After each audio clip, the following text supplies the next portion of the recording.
Romanos capítulo 3, versículo 23. Romanos capítulo 3, versículo 23.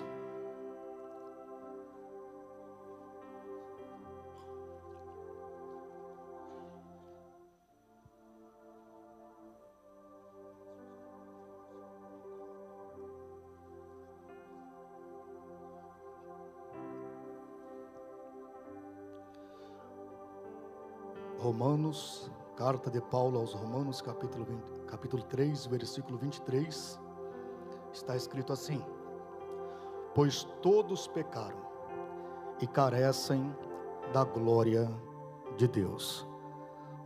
Todos pecaram e carecem da glória de Deus. Meus irmãos,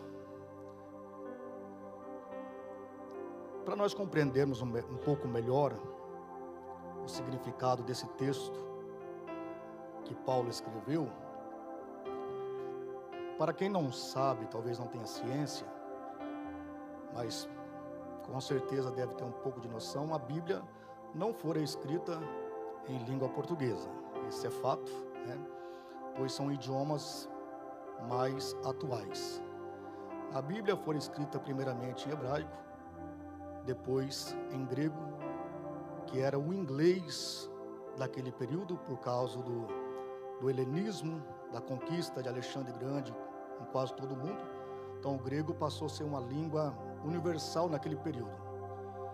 E na língua que fora escrita esse texto, o significado da palavra pecado, pecaram, é errar o alvo, estar errado, desviar-se do caminho da retidão, fazer ou andar errado, desviar-se da lei de Deus. Então, pecar é se desviar do caminho da retidão, se desviar da lei de Deus. E a palavra carecem, precisam, é falhar em tornar-se participante. Falhar em tornar-se participante. E a palavra glória, por sua vez, ela significa perfeição absoluta da divindade, excelência, o caráter perfeito de Deus, que lhe confere grandeza ilimitada, a manifestação dos atributos morais de Deus. Tudo o que Deus é verdadeiramente, a essência de Deus. Então, quando nós dizemos glórias a Deus, não é apenas uma palavra para ser verbalizada. Dar glórias a Deus vai muito além de verbalizar uma palavra num momento de reunião como essa, quando é entoado louvores ou quando é ministrada uma palavra. Porque glória de Deus significa a excelência de Deus, os atributos morais, o caráter perfeito de Deus. Para que você entenda melhor, eu fiz uma tradução minha, livre, desse Romanos 3 e 23. E ficaria mais ou menos assim: todos se desviaram do caminho da retidão que está na lei de Deus, e falharam em tornar-se participantes do caráter de Deus. Vou falar de novo para você compreender, fixar um pouco mais. Todos se desviaram do caminho da retidão que está na lei de Deus e falharam em tornar-se participantes do caráter de Deus. E o interessante, Paulo aqui está dizendo: todos. Para aqueles que dizem, não, você convida ele, vamos para a igreja, convida ele para poder servir a Deus. Ele diz, não preciso, eu sou uma pessoa boa. Você já deve ter ouvido isso. Não, eu pago minhas contas, eu trato bem minha família, sou trabalhador, ando de acordo com a lei, não infrinjo a lei, respeito até os limites de velocidade dentro e fora da cidade. Não, eu não preciso. Paulo está dizendo, todos, sem exceção, por melhor que seja o ser humano, todos se desviaram do caminho da retidão, se desviaram da lei de Deus e falharam em tornar-se participante do caráter divino.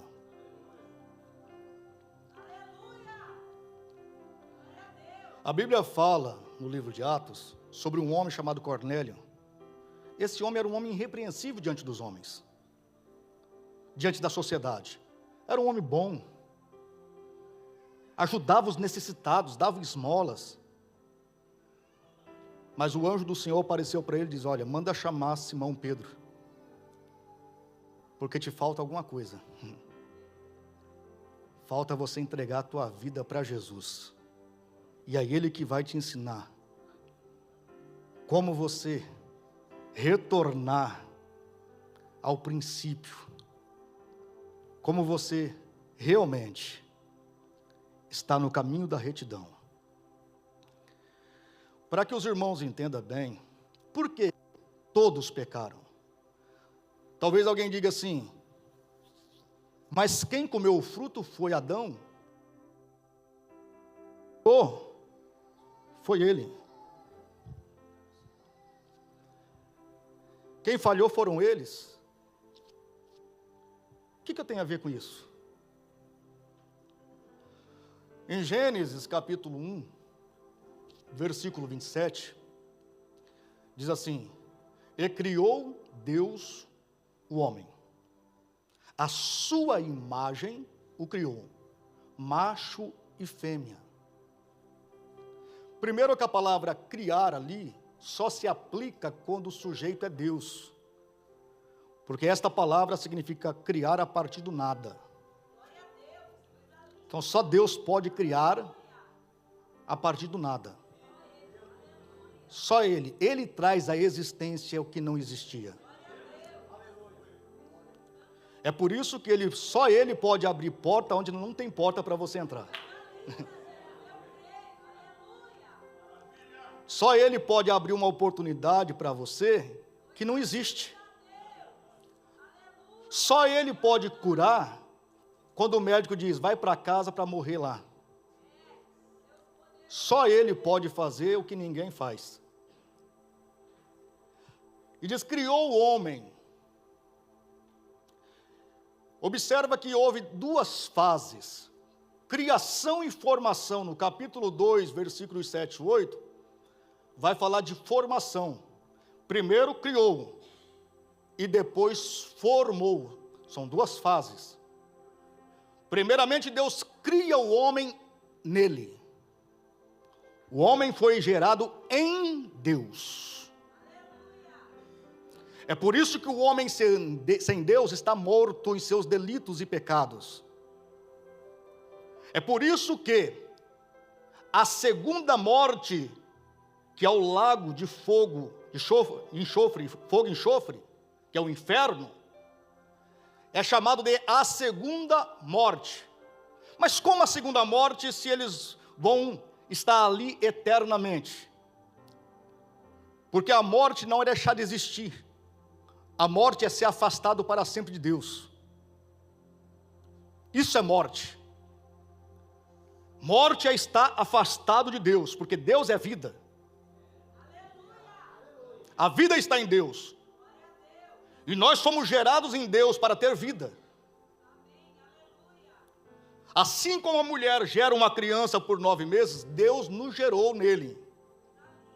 E após Deus nos gerar, processo de criação que foi gerado nele, vem o processo de formação, que Deus pega o pó da terra, faz isso que nós estamos vendo, este corpo, e Ele vai pegar o que está nele.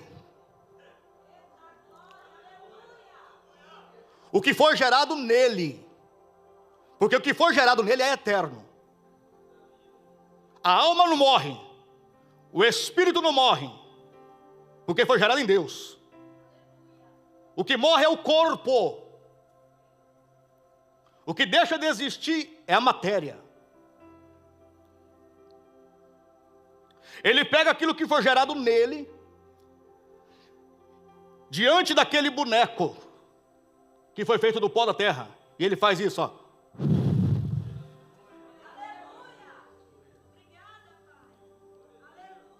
E diz que passa a viver, a ser uma alma vivente. Deus colocou aquilo que foi gerado nele, dentro de nós, para que nós tivéssemos a sua essência,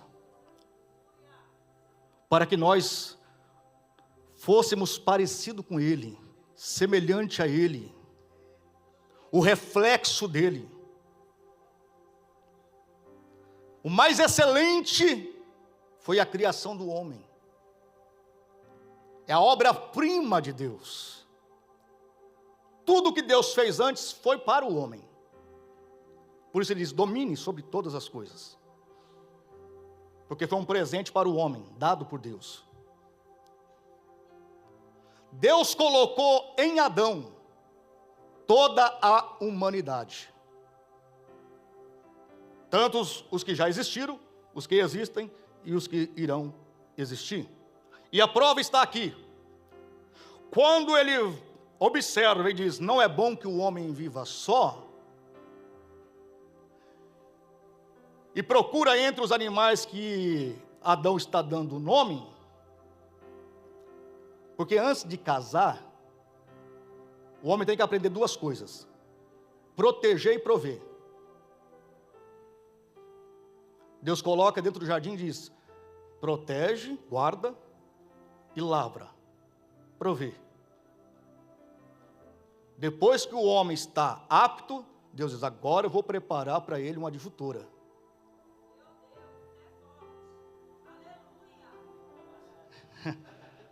Tem uns camaradinhos por aí que querem namorar.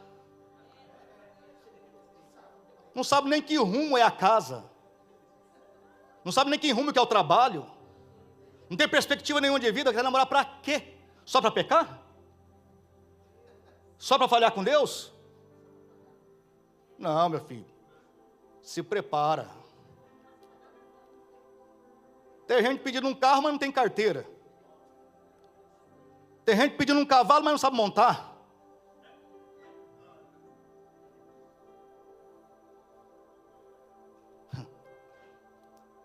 Coloca Adão para trabalhar, passa todos os animais para ele dar o nome, não encontrou nenhuma que fosse idônea. Idônea quer dizer alguém igual o oposto. Presta atenção nisso. Alguém que é igual, mas no oposto. Um igual ao oposto. O ser humano é complicado. O homem quer que a mulher pense igual a ele, age que nem ele, faça que nem ele. A mulher quer que o homem pense e faça como ela. Nunca vai acontecer, tá? Não adianta. A mulher é diferente no corpo, na alma e no espírito. Totalmente diferente. Para completar o homem. E o homem para completar a mulher. Para um suprir o que o outro não tem. E se ajudarem. Deus então faz um sono pesado, cair no sono pesado, uma anestesia daquela bem. Tira uma costela. Faz para ele uma mulher, uma varoa. Observa que Deus não vai soprar fôlego de vida. Porque foi soprado em Adão. Os filhos que Adão e Eva geraram, Deus não foi lá precisar e colocar. Porque foi colocado em Adão. Toda a humanidade foi colocada em Adão. A responsabilidade com toda a humanidade estava em Adão. Por que que Adão não poderia pecar? Observa que quem come o fruto primeiro não foi Adão. Quem come o fruto primeiro foi Eva. Quando Eva come o fruto, nada aconteceu. Não se abriu os olhos. Por quê? Porque a autoridade, a liderança e a responsabilidade estava sobre Adão. As mulheres querem culpar Eva, né?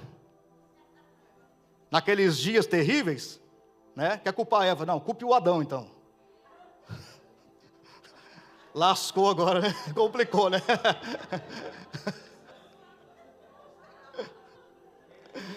Tu pensou que ia sair de boa, né? Porque enquanto Eva comeu o fruto, o jardim continuou normal. Leia lá, está lá. Ela comeu, nada mudou. Quando ela deu para Adão e Adão comeu, viram que estava nu. Você vê que interessante, que Eva comeu, se fosse o caso, ela enxergaria que estava nua, mas ela não enxergou. Mas quando Adão comeu, tanto ele enxergou como ela. O pecado entrou através de Adão ao mundo, e nele estava toda a humanidade. Sendo assim, adquirindo ele o vírus do pecado, todos que ele gerasse, todos que nascessem da semente de Adão, nasceria contaminado com o vírus do pecado. Então todos nós nascemos no pecado, é por isso que Paulo está falando, todos pecaram. Todos, sem exceção. É a semente de Adão, pecado. Nasceu da semente de Adão, nasceu no pecado. Por mais bom que o homem busque ser, mas se ele só nasceu da semente de Adão, as suas obras não lhe garantirão um lugar no céu. É por isso que a Bíblia diz que não somos salvos pelas obras. Para você que diz, não, eu não mato, eu não minto, eu não roubo. Mas se nasceu da semente de Adão, nasceu no pecado.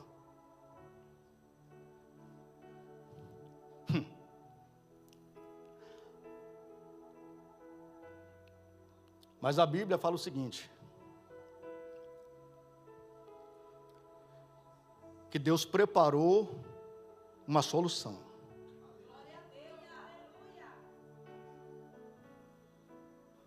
Quando Ele declarou a punição para cada um que falhou no jardim, Ele disse para a mulher, de ti, da tua semente, nascerá um, que pisará na cabeça da serpente.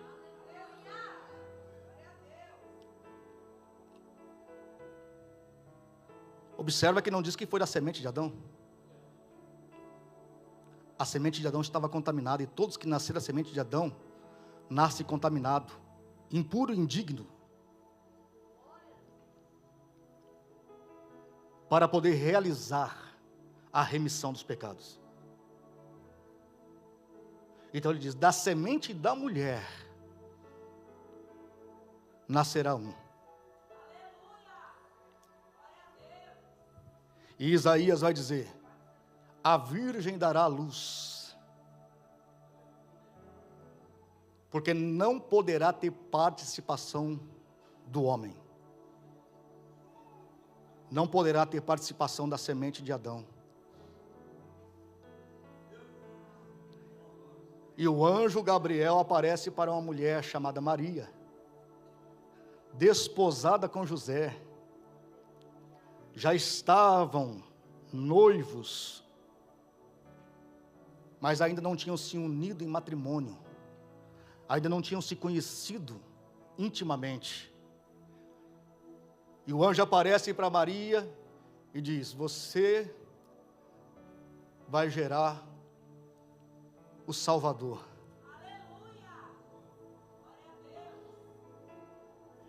E colocará o nome dele de Jesus, Yeshua.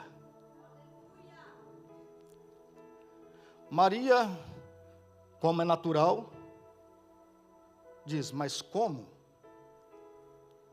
Como se dará isso, se eu não conheço o varão?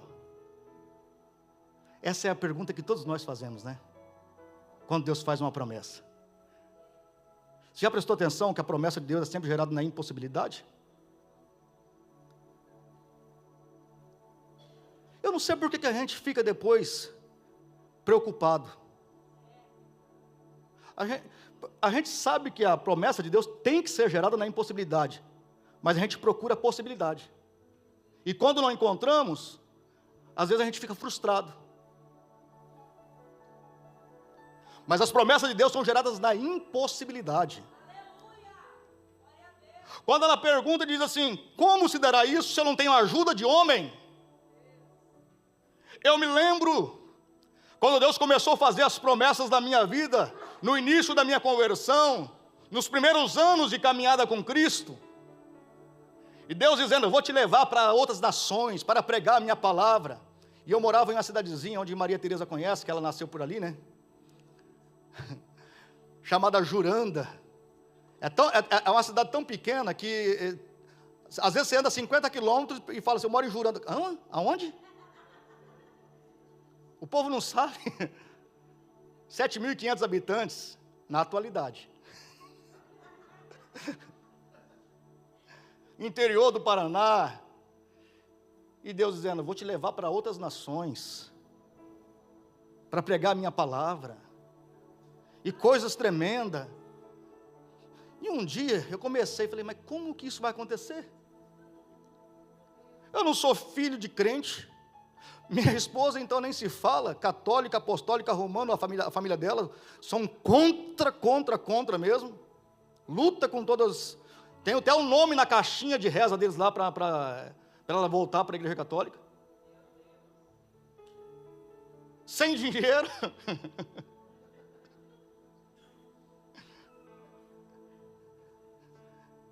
E Deus dizendo, vou te levar para outras nações para pregar a minha palavra. Vou te colocar sentado com os príncipes. E eu falei, como que isso vai acontecer? Eu não tenho ajuda de ninguém. Não tem ninguém para dar um empurrãozinho. Não tem ninguém para me dar uma indicação, para me ajudar, para me levar. Pelo contrário, tinha para puxar. Isso tinha bastante. E quando eles começavam a puxar, aí ficava, como é que vai acontecer isso? Aí um dia Deus falou para mim, o Espírito Santo, Maria fez a mesma pergunta, como que ia acontecer, se ela não tinha ajuda de varão? E a resposta que eu te dou é a mesma que dei para Maria, a sombra do Todo-Poderoso, e a virtude do Altíssimo, virá sobre ti. Aquele que faz é aquele que cumpre.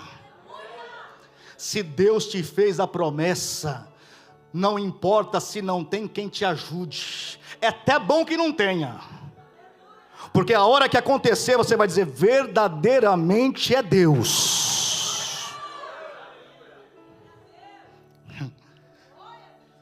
Capítulo 16 de Marcos, Maria Madalena convenceu duas amigas, Maria, mãe de Tiago e Salomé, aí ungiu o corpo de Jesus.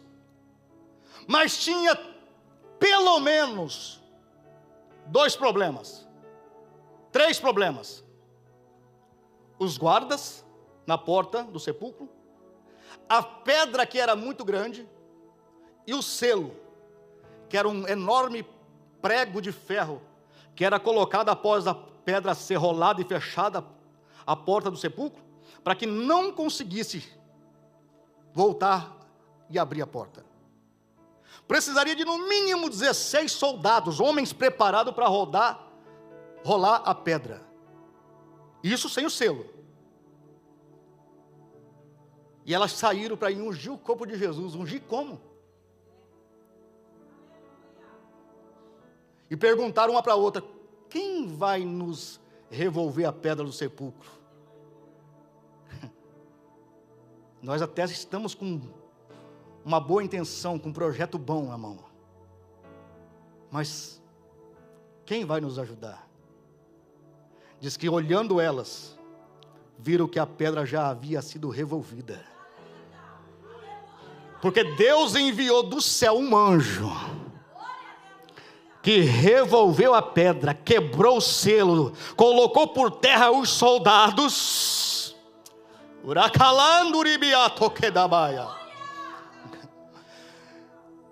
Você às vezes procura aqui na horizontal quem possa te ajudar a realizar o projeto, o plano, a cumprir a promessa.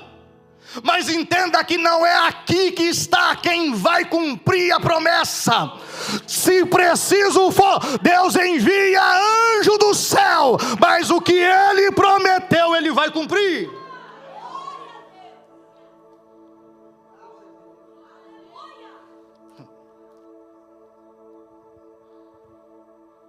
Você vai gerar. Não vai precisar de ajuda de homem. E nem deve ter ajuda de homem. Porque o que em ti será gerado será chamado filho do Altíssimo. E não filho de Adão. É filho do Altíssimo. É da semente da mulher. É do alto que vai ser gerado em você o que Deus prometeu. É só esperar o tempo. Por quê? Para que Jesus nascesse imaculado, sem pecado, sem defeito. Porque Ele é o Cordeiro que foi morto antes da fundação do mundo. Ei, meu irmão, antes que a prova se instaurasse na tua vida, Deus já tinha o escape. Antes que o problema surgisse, Deus já preparou o escape. Ele foi morto antes da fundação do mundo. Deus já tinha preparado a salvação antes do pecado entrar.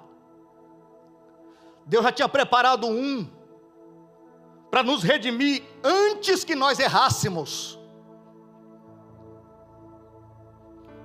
Porque Deus sempre está na frente. Deus nunca vai chegar atrasado. Deus nunca vai chegar depois. Deus sempre está na frente.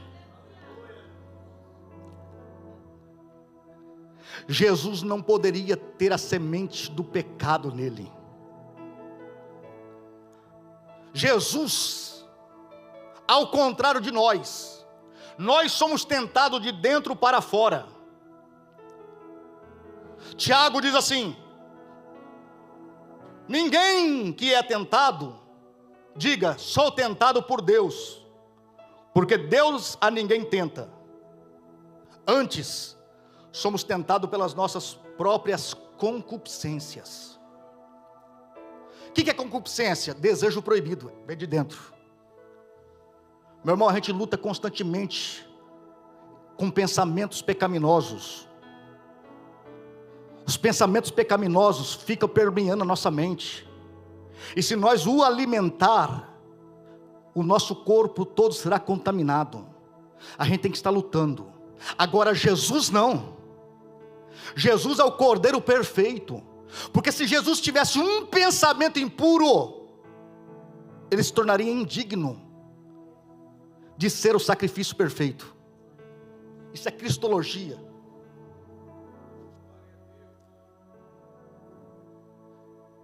Ele nasceu, viveu entre nós, sofreu o que nós sofremos, passou o que nós passamos, mas sem pecar. E Jesus foi tentado nas 3 áreas da vida que nós somos tentados: concupiscência da carne, concupiscência dos olhos, soberba da vida, que eu chamo de concupiscência do ego. Lá no deserto, quando ele jejuou 40 dias, orou e jejuou durante 40 dias. Meu irmão, a gente tem a concepção seguinte, né? Quando a gente ora e jejua por alguns dias, a gente já pensa, o céu vai descer. Sim ou não? Ó, Jesus jejuou 40 dias em oração. No final ele teve fome. Quem apareceu para ele?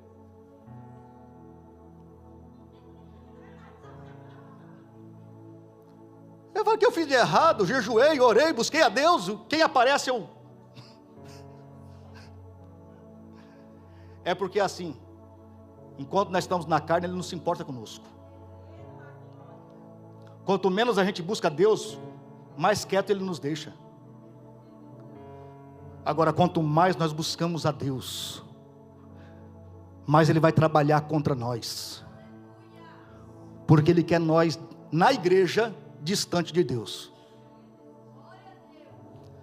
Você acha que o diabo quer que você saia da igreja? Você acha que o diabo quer que nós venhamos sair da igreja?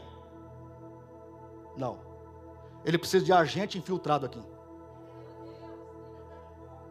Por quê? Não é o mundo que destrói nós. Somos nós mesmos que nos destruímos, porque uma casa dividida não subsiste. Quem falou foi o mestre. E crente que está buscando a Deus não incomoda. Crente que está dedicado a Deus em oração, jejum, lendo, estudando a palavra, meditando a palavra, se dedicando a fazer a vontade de Deus, ele não incomoda. Você já viu servo incomodar? Eu gosto muito da parábola do filho pródigo. Observa, o filho mais novo trouxe dor para o coração do pai, e o filho mais velho também. Os dois, um porque saiu em busca dos prazeres dessa vida, e o outro porque ficou, mas não tinha o coração nas coisas de Deus, não amava, não sabia o que era compaixão, misericórdia.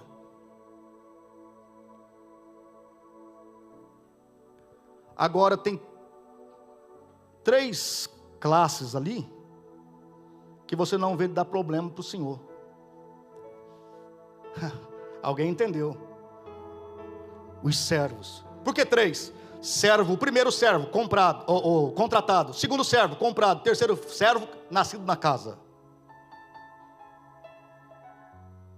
E o filho, quando está no chiqueiro, sentindo vontade de comer a comida dos porcos, ele não se lembrou do irmão mais velho. Ele diz: na casa de meu pai, os servos tem pão e tem de sobra.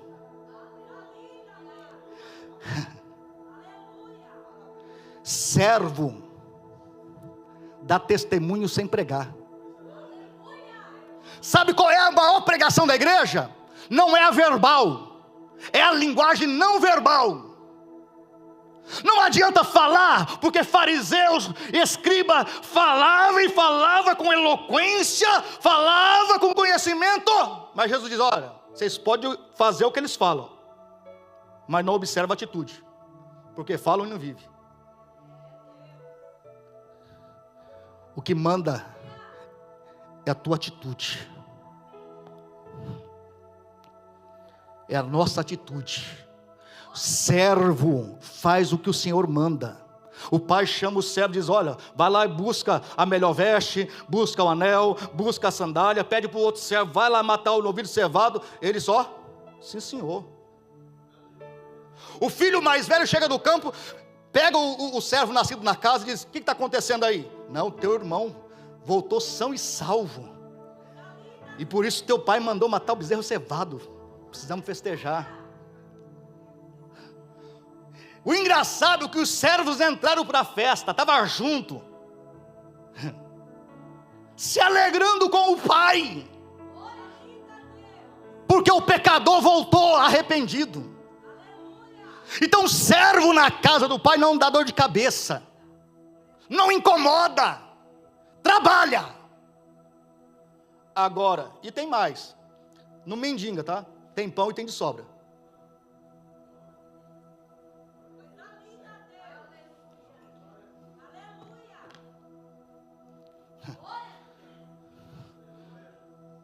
Deus cuida de quem é servo.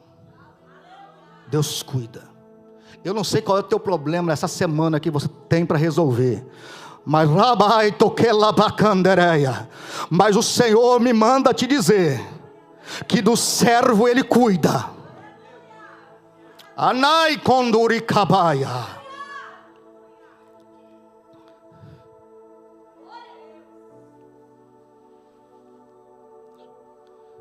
E Jesus deu o exemplo de ser servo. Ele diz: eu não vim para ser servido, mas para servir e dar vida em resgate de muitos. Eu não entendo porque tem gente que quer ser melhor que Jesus. O maior privilégio é você ter para dar, porque o homem só pode dar aquilo que ele tem. E se você tem ajuda para ajudar, trabalho para dar, isso é um privilégio, porque Deus está te dando condições, saúde, Deus está te capacitando. A melhor coisa que tem é servir, porque se você serve é porque você tem.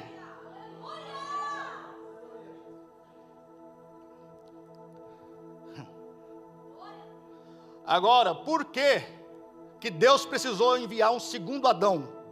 1 Coríntios, capítulo 15, o versículo 22 e o versículo 45, vai falar do segundo Adão. O primeiro Adão, quem nascer do primeiro Adão, nasce no pecado.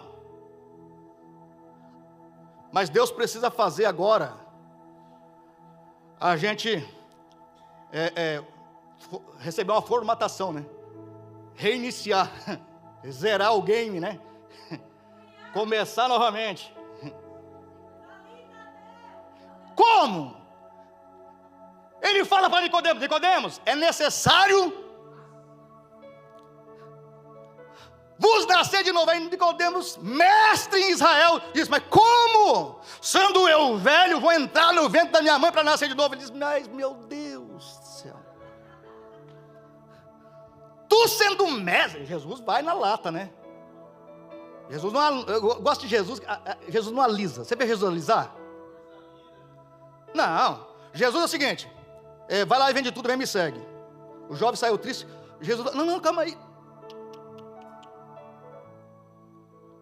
Jesus não fica correndo atrás, não. Quer, não quer, tem quem quer. Ele diz: sendo você mestre em Israel, não entende o que eu estou falando. Que mestre é você que não entende? Nem para você? Como é que você vai ensinar? Quem nasce do sangue da carne, nasce no pecado. É preciso nascer da água e do Espírito. Vou falar uma coisa aqui que o Loirto disse que gostou muito. Para você ser português, precisa nascer aonde? Aonde? E para ser brasileiro? Para ser inglês? E para ser cristão?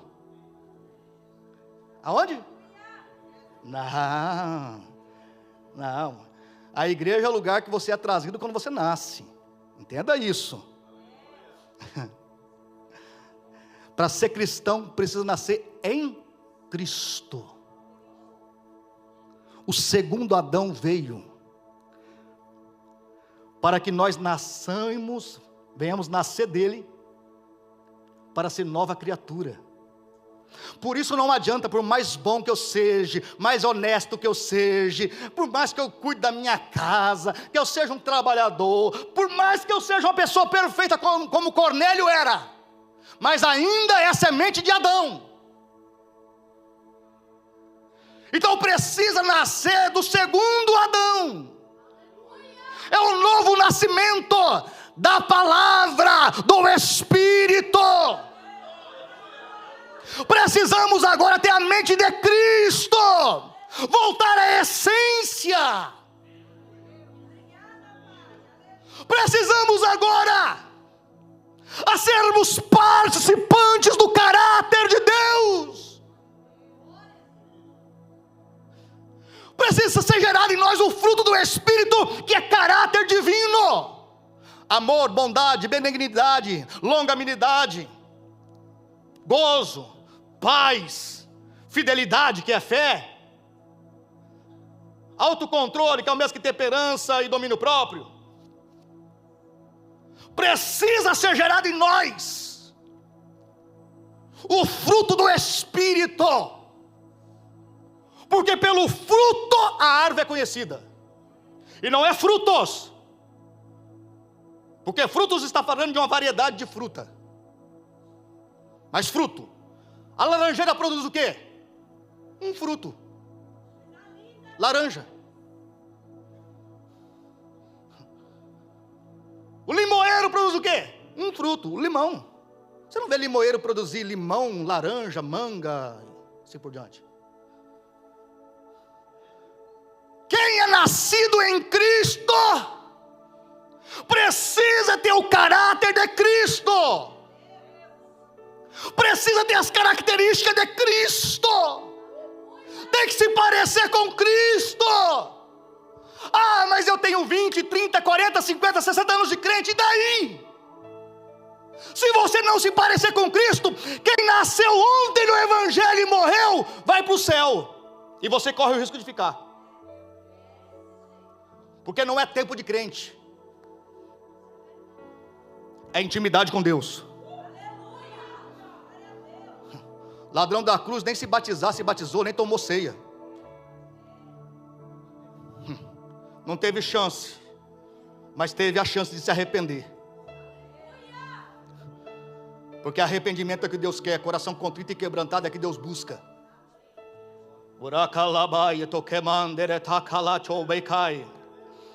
É por isso que Paulo vai falar, e aqui eu já encerro.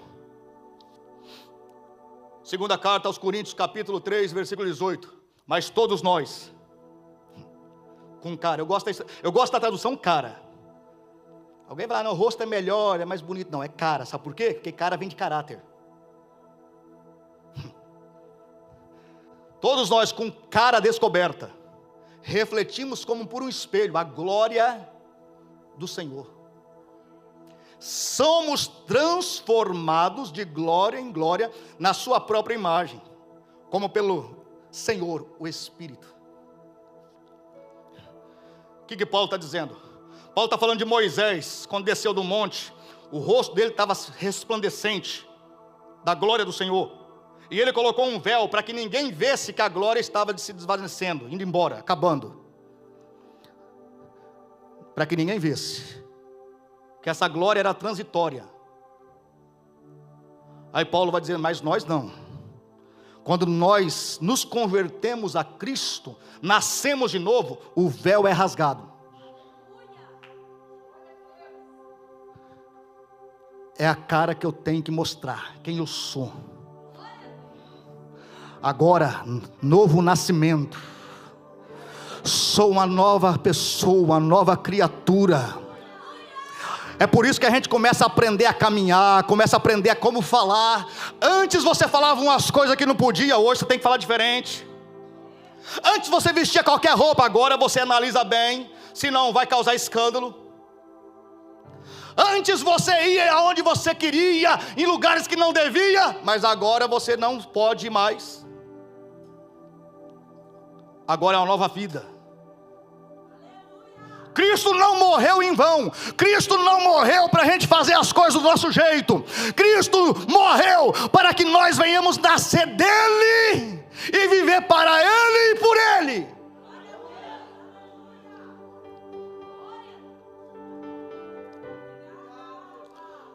Devemos refletir o caráter de Cristo, a glória. E de glória em glória somos transformados, ou seja, nesse contato, nesse relacionamento, nessa intimidade com Deus, quanto mais eu fico próximo de Deus, quanto mais eu estudo a palavra, quanto mais eu oro, quanto mais eu busco, mais parecido com Ele eu vou ficando. Então eu vim aqui nesta manhã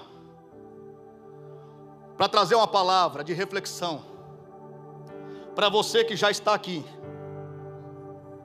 Como você se comportar e permanecer. Eu venho aqui te motivar a você buscar cada vez mais a Deus, a você deixar de lado o teu eu, a tua vontade, o teu ego, e seguir o plano de Deus, porque Ele sabe o que eu não sei, Ele vê o que eu não vejo. E para você que ainda não tomou a decisão de se entregar completamente a Cristo, nascer em Cristo, não basta levar o nome de cristão, tem que viver como Cristo. Porque o nome cristão não é apenas uma verbalização, não é apenas um nome. Ser cristão é se parecer com Cristo. Se leva o nome de cristão, mas vive a vida de qualquer jeito, não é cristão, é pseudo, é falso. Então eu peço para que a igreja, por gentileza, se coloque sobre os pés. E o primeiro convite que eu quero fazer para você que talvez esteja afastado dos caminhos do Senhor, ou quem sabe você nunca entregou tua vida para Jesus, nunca teve essa atitude. Lembre de Cornélio: a tua bondade, as tuas obras não te garantirão um lugar no céu. Eu quero convidar você a entregar a tua vida para Jesus, se reconciliar com Ele. Levante uma das tuas mãos, você que quer entregar a tua vida para Jesus, ou se reconciliar. E se porventura, perto de você, meu irmão, tiver alguém, com gentileza, com carinho, pergunta para ela, para ele, se ele quer entregar a vida para Jesus. Fala: eu vou com você, eu te ajudo. Mas se ele não quiser, deixa ele, deixa ela, não force, porque não é por força nem por violência, mas pelo meu Espírito, diz o Senhor. Quem convence o homem não é o homem, quem convence o homem é o Espírito Santo do Senhor. A Bíblia diz: se ouvirdes hoje a voz do Espírito, não endureçais o vosso coração.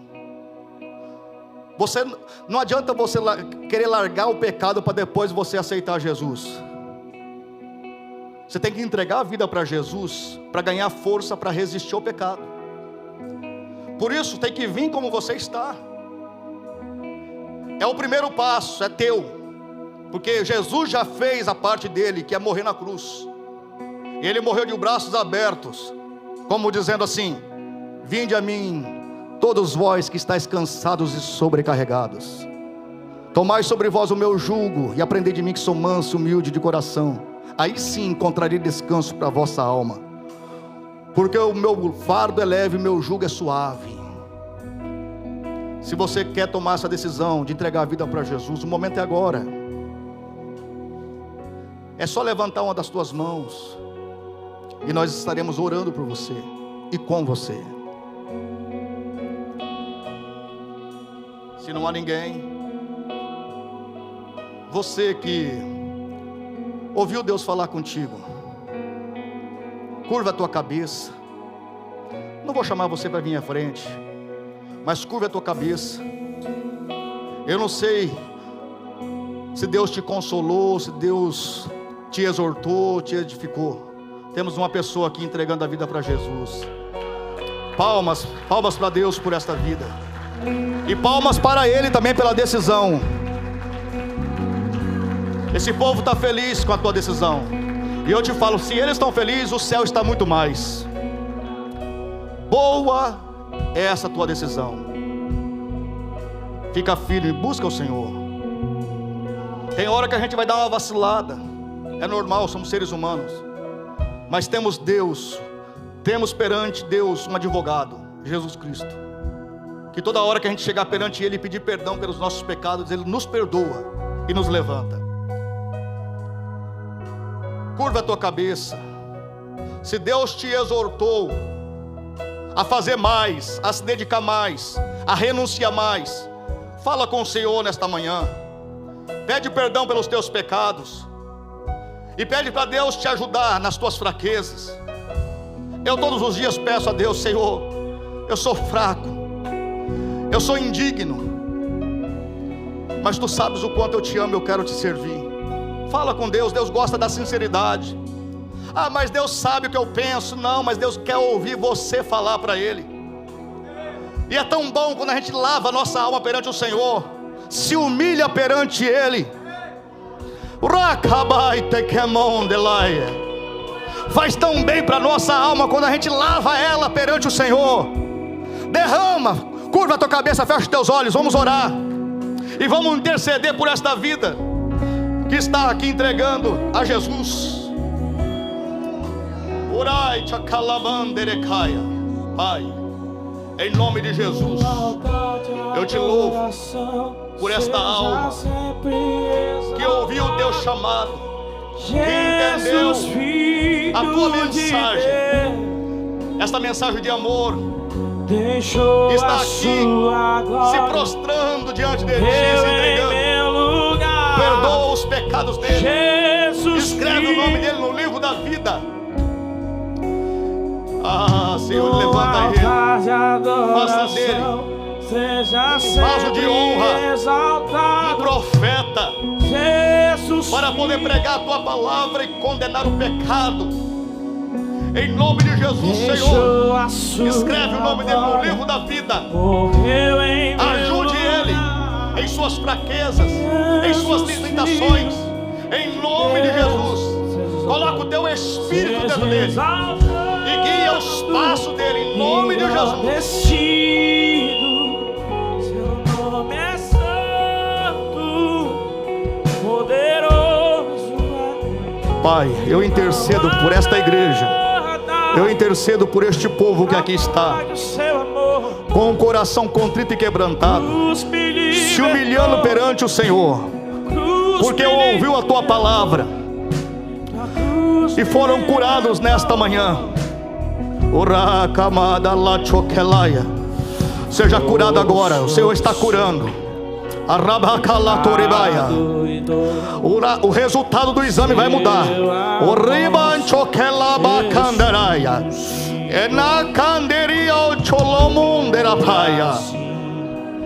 Te louvo, Senhor. Derrama a Tua unção. Aviva, anima, restaura, porque a Tua palavra foi lançada e a Tua palavra não voltará para Ti vazia. Conforta este coração aflito agora. Conforta, consola esta alma que está alquebrada, abatida. Anima, fortalece no poder da Tua unção, da Tua palavra, mediante o Teu Espírito que em nós habita. Sempre exaltado, Jesus, Filho de Deus, e deixou a Sua glória, morreu em meu lugar. Jesus, Filho de Deus, seja exaltado,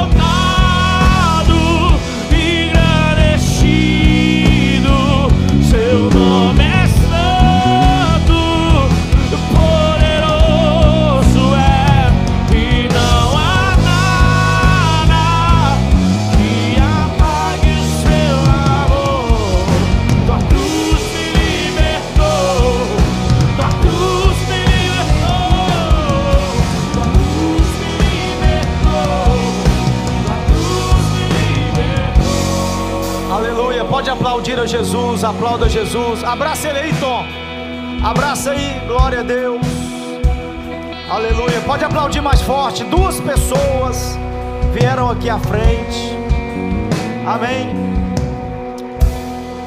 amém, glória a Deus. Vou reforçar aqui o convite, os que estão pela primeira vez, pela segunda vez, as pessoas que vieram aqui à frente, se derramaram, essas 2 pessoas que vieram aqui, entregar o coração a Cristo, a direção de Deus, não vá embora sem passar lá no nosso lanche, no nosso café. Nós queremos falar com vocês. Quantos foram abençoados aqui por essa palavra? Diga amém. É muito importante ouvir uma palavra como esta. Tem muita gente que fala assim: olha, o pregador vai pregar uma mensagem evangelística, e aí a gente pensa, só para quem ainda não aceitou Jesus, né? Mas na verdade, meu irmão, todos os dias nós devemos voltar correndo para os pés de Jesus. Amém? Não foi só essas 2 pessoas que se encontraram com Jesus. Eu, como pastor, através dessa palavra, corri para os pés de Jesus mais uma vez. E amanhã, quando eu acordar, eu tenho que correr para os pés dele de novo. Na terça eu tenho que acordar entregando o meu coração para Ele. Na quarta eu tenho que dizer: vem Espírito Santo para mais um dia. Na quinta eu tenho que chamar Ele para ser o meu companheiro para enfrentar as adversidades. Todos os dias eu tenho que entregar a minha vida a Jesus. Quantos precisam entregar o coração para Jesus aqui nessa manhã? Diga obrigado, Jesus, porque o Senhor veio.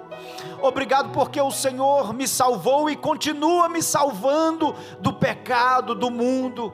Obrigado porque o Senhor é fiel.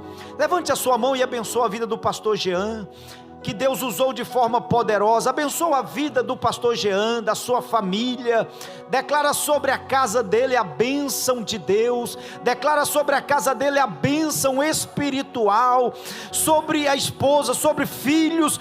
Abençoe agora a casa do servo do Senhor, na vida espiritual, emocional, financeira, no ministério, na saúde, que todas as áreas da vida familiar do pastor Jean seja suprida pelo Senhor. E o povo de Deus diz amém. Levante a sua mão pela vida do pastor Hudson. Ele está lá no Brasil, cuidando do papai e da mamãe dele.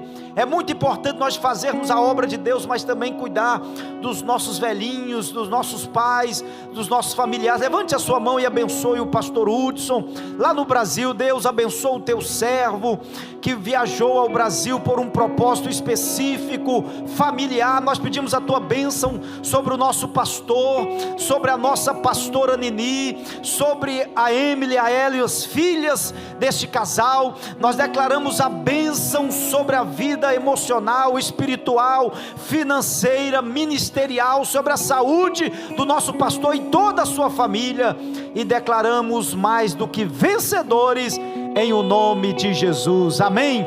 Abrace alguém e diga: você precisa todos os dias nascer de novo em Cristo Jesus, amém? Pode se assentar no nome de Jesus. Muito obrigado, pastor Jean, que palavra maravilhosa. É muito bom receber uma palavra, né? Que vamos receber uma chave, um carro, uma casa, mas melhor é esta palavra que nos leva ao arrependimento, a cada dia tentarmos melhorar, para viver a nossa vida cristã com excelência, amém? Quarta-feira nós estaremos aqui às 20h30 para a nossa escola de discípulos. Estaremos aqui ministrando mais uma aula do nosso curso. Então você que está a participar, não falte às 20h30 na quarta-feira. Todos são convidados a estar conosco aqui para receber a instrução da palavra de Deus, tá bom? No próximo domingo, nós estaremos aqui celebrando o Domingo das Primícias, pois será o primeiro domingo do mês de novembro, amém? E Deus vai trabalhar poderosamente, abençoando a nossa vida no mês de novembro. Já terminamos, então, estamos a terminar o 10º mês do ano, temos mais 2 meses para concluir esse ano em vitória, tá bom? Então venha no próximo domingo às 10 da manhã, para recebermos aqui a palavra de Deus e a direção de Deus para as nossas vidas, e entregar as nossas primícias ao Senhor, amém? Também lembrando que às 19 horas nós temos o culto da tarde, tanto hoje como no próximo domingo, tá bom? Meus queridos, nós vamos contribuir com os nossos dízimos e as nossas ofertas, crendo que Deus vai multiplicar toda semente que nós plantarmos nesse terreno. Como nós já aprendemos, a nossa oferta, o nosso dízimo, o nosso dinheiro que entregamos aqui, ele se torna semente nas mãos de Deus, esse terreno fértil que se chama Reino de Deus e Igreja de Jesus. Então, quando você oferta e quando você dizima na casa de Deus, você está atraindo a bênção de Deus sobre você e sobre a sua casa. E Mateus capítulo 14 diz assim, a partir do versículo 16: Jesus, porém, lhes disse: não é mister que vão, dá-lhe vós de comer. Então os discípulos disseram: não temos aqui senão 5 pães e 2 peixes. E ele disse: trazei-nos aqui. Tendo mandado que a multidão se assentasse sobre a erva, tomou os 5 pães e os 2 peixes, e erguendo os olhos aos céus, os abençoou, e partindo os pães, deu-lhes aos discípulos, e os discípulos à multidão. E comeram todos, e saciaram-se, e levantaram dos pedaços que sobejaram 12 cestos cheios. E os que comeram foram quase 5.000 homens, além das mulheres e crianças. Quem pode dar glória a Deus? Diga para o seu irmão assim: o seu Deus é o Deus da multiplicação. Agora você vai profetizar sobre a pessoa que está ao seu lado, dizendo assim: tudo que você tem de bom na vida, Deus vai multiplicar. Você crê nisso?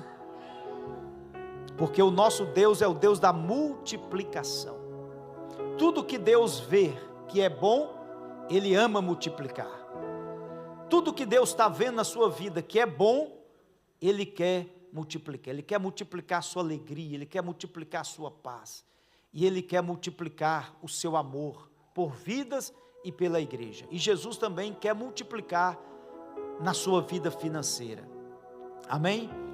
Aqui nós vemos essa história maravilhosa em que Jesus multiplicou 5 pães e 2 peixes. E com aqueles poucos alimentos, Ele alimentou 5.000 homens, sem contar as mulheres, que comem mais do que os homens. Não? Meu Deus. Fora as mulheres e crianças, 5.000 homens. Glória a Deus. Fora as mulheres e crianças. Quem sabe tinha ali 15.000 pessoas, né? Quem sabe tinha 20.000 pessoas. E com 5 pães e 2 peixinhos, Jesus alimentou. E o interessante é que sobrou ainda 12 cestos cheios. Quer dizer, Ele pegou 5 pães e 2 peixinhos, alimentou aquela multidão toda, e o que sobrou foi mais do que os 5 pães e os 2 peixinhos, porque 12 cestos é muito mais do que 5 pães e 2 peixes. Então é isso que Jesus faz. Ele faz além daquilo que nós pedimos, daquilo que nós pensamos, daquilo que nós almejamos, pelo poder dele que opera na nossa vida. Que é isso, pastor? É que Deus, Ele vai multiplicar através da sua capacidade. Ele vai multiplicar a sua capacidade para você produzir muito no seu trabalho, na sua empresa, e você vai ser bem sucedido na face da terra. Quem está entendendo essa palavra, diga amém. Nesse tempo que nós ouvimos falar de muita inflação, do aumento terrível dos aluguéis, das rendas, da prestação da casa, nós precisamos mais do que nunca da bênção de Deus sobre a nossa vida. E você está no lugar certo, o lugar onde Deus ordena a sua bênção e vida para sempre. Então quero profetizar que o mês de novembro, que está aí às portas, vai ser um mês de muita prosperidade na sua vida. 5 irmãos aí levantou a mão acreditando.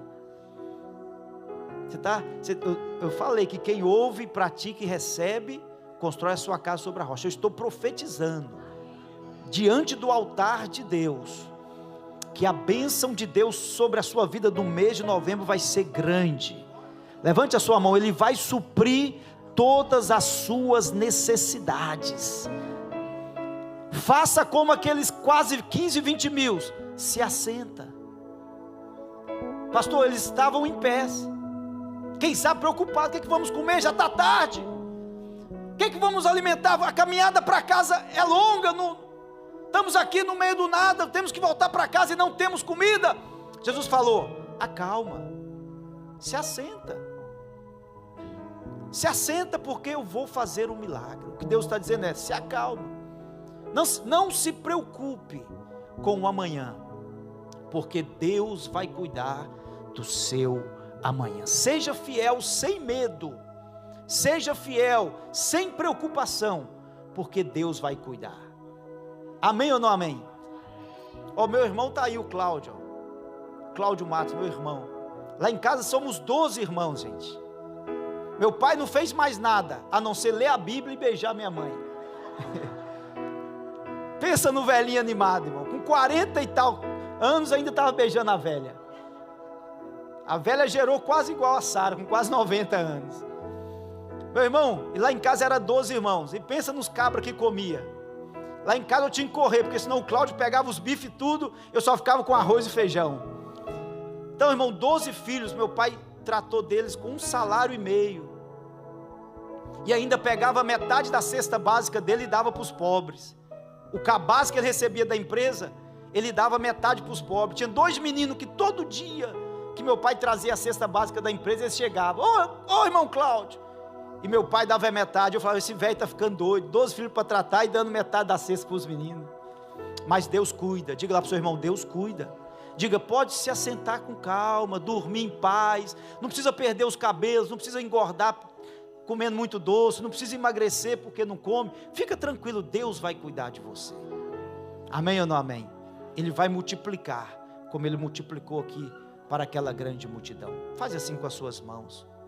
Eu quero fazer uma simples oração, mas nessa oração eu vou pedir a bênção de Deus, a bênção que enriquece e não acrescenta dores. Pai, em o nome de Jesus, aqui estão os teus filhos, as tuas filhas, aqui estão o teu povo, meu Deus, e eu quero pedir desde o céu que o Senhor abra as janelas do céu e derrame sobre nós uma bênção tal, que dela nos advenha a maior abastança.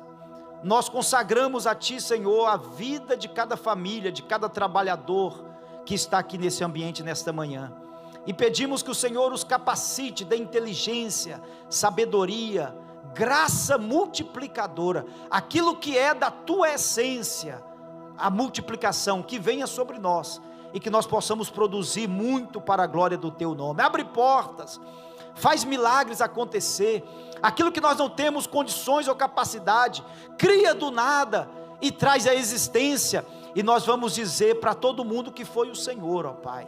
E nesse momento nós queremos apresentar a nossa oferta e o nosso dízimo de fidelidade e gratidão, crendo que isso vai se tornar uma grande semente, e essa semente vai produzir, vai germinar, vai se tornar uma árvore poderosa e frondosa, e dará muitos frutos para abençoar a nós, a nossa casa e aqueles que estão ao nosso redor. Que nós não sejamos egoístas, mas que possamos repartir de tudo que o Senhor nos deu, sendo fiel ao Senhor e abençoando vidas que vão estar ao nosso lado. Nós consagramos o nosso corpo, a nossa alma, o nosso espírito ao Senhor, e pedimos a Tua bênção, desde o céu até a terra, em o nome de Jesus. Quem pode aplaudir ao Senhor, aplauda Ele. Pastor Wagner, fica aqui, Pastor Wagner. Quem quiser entregar o seu dízimo aqui no altar, Pastor Wagner vai pedir a bênção de Deus sobre você, colocando a mão sobre a sua cabeça ou sobre o seu ombro. Então traga o seu dízimo e a sua oferta aqui no altar. Se você quiser ficar onde está, não tem problema, nós vamos até você com a máquina multibanco, com as salvas, mas faça o seu melhor, porque Deus vai prover, em o nome de Jesus.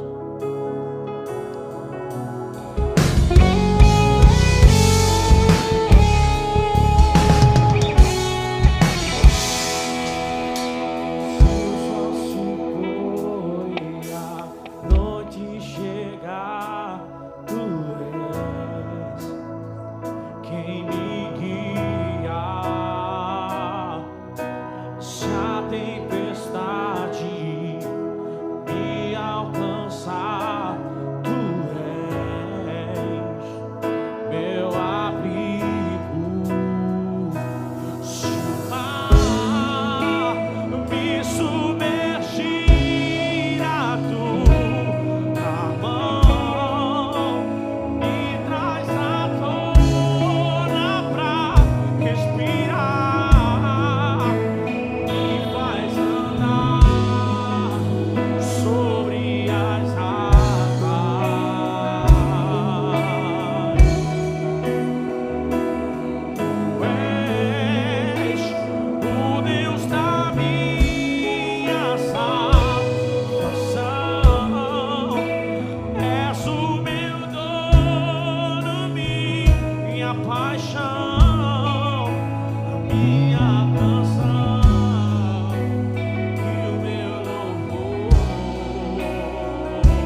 Amém. Glória a Deus. Convidar aqui o evangelista Grimaldo. Grimaldo, vem agradecer a Deus por essa reunião. Convidar o pastor Santana, que vai estar ministrando aqui a bênção apostólica, e nós já vamos para os nossos lares. Tem alguém ainda que deseja ofertar, que ainda não fez? Dê um sinal assim com a sua mão. Amém? Todos já fizeram. Aqueles que já ofertaram então, já ofertaram. Aqueles que podem, fique de pé. Nós vamos então concluir a nossa reunião, tá bom? O pastor Jean, como ele disse aqui no começo, ele tem ali algumas bíblias, né? Não sei se tem algum livro e tal, mas se os irmãos puderem passar e poder de alguma forma adquirir esse material, vai estar ajudando o ministério do pastor Jean, junto com a sua família, para ele continuar fazendo essa obra maravilhosa, que é levar esta palavra de esperança, tá bom? Então nós vamos para os nossos lares, vamos comer aquela picanha, né, gente? Maravilha, aquele bacalhau, tomar aquela Coca-Cola gelada, vai ser bênção, hein? Meu Deus, glória a Deus. Então vamos agradecer a Deus com o evangelista Grimaldo e o pastor Santana com a bênção. Eterno Deus, nós te damos graça e te louvamos. Obrigado, Senhor, por este momento que o Senhor tem nos concedido nesta manhã, de estarmos diante da tua presença e recebermos da tua palavra. Senhor, nós oramos pedindo a tua bênção ao teu povo e pedimos que leve em paz aos seus lares. Pai, é o nosso pedido no nome de Jesus. Amém. Que a graça de nosso Senhor Jesus Cristo, o amor de Deus e a santa e sublime comunhão do Espírito Santo seja com todos vocês e que tenham uma semana abençoada. Vá em paz, que Deus vos abençoe.